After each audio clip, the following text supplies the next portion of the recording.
My bike's been stolen. Oh, I was livid. I'd locked it up. I'd put it under security cameras. Still it disappears. Reported it to the police, but the likelihood of anything coming back is probably pretty negligible. But I'm not the only one. In Cambridgeshire alone, there are several thousand bicycles stolen every year. So, what could we do to overcome this feeling of helplessness? In the past, the ancients would have cast a curse. And although I'm a scientist by background, my thought was, would this actually work in the present day? Could I cast a curse of incontinence upon all cycle thieves within the Cambridgeshire area? But there has to be the option of redemption. And I think this could only be achieved by an honest, deep and heartfelt confession and rejection of cycle thievery, either to someone of the clergy, of the cloth, or of the law. In ancient times, a curse would be written as an image or as a text on a particular object that was then either broken or hidden. So I was just trying to think of a symbol that we could actually use for our particular curse of incontinence against cycle thieves.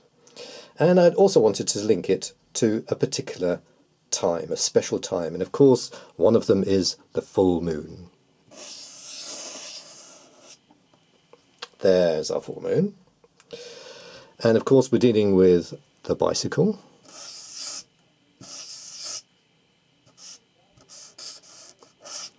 Notice the double diamond structure, handlebars, saddle, give a few spokes here,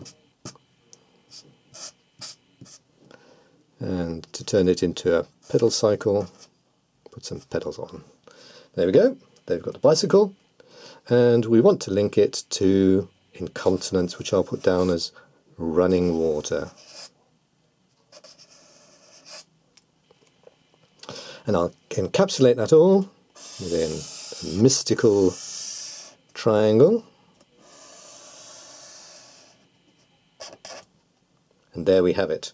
And not only do we have the magic number 3, which has often got a special significance through the 3 points of the triangle, we quite coincidentally have a single moon, 2 wheels, and 3 waves of water.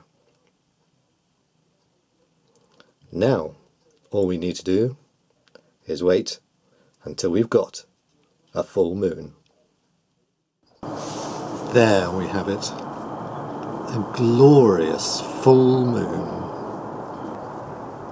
And the other factor is, of course, that the moon is associated with the tides and with the flow of water due to its gravitational attraction. So it just seemed very apt to choose that too.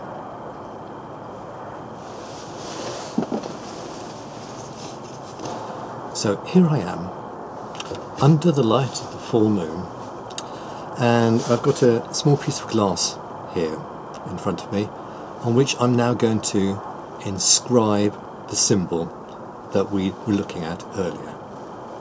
I'm going to be using a swan's quill with a bit of a nail inside.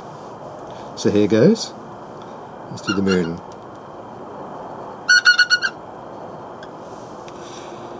Onto the bike.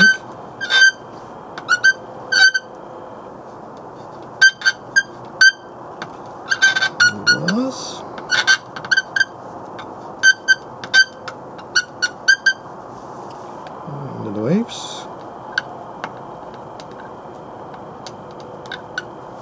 And then the triangle.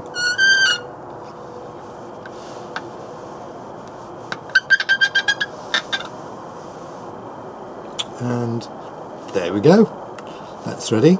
The next step is, let's go and find some running water. Here I am by the river. Found some running water, but I think it's a bit too drastic for what I'm looking for. Just have a look.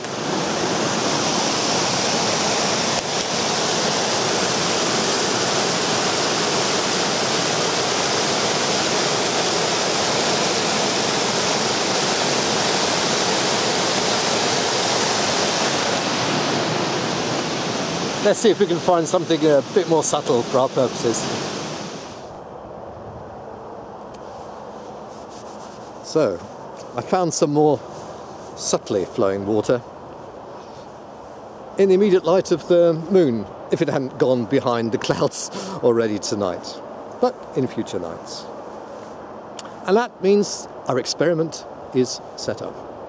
But of course, like any experiment, what is our null hypothesis? Well, the null hypothesis is that we don't expect anything at all to happen. Back to hot drink and warm up again.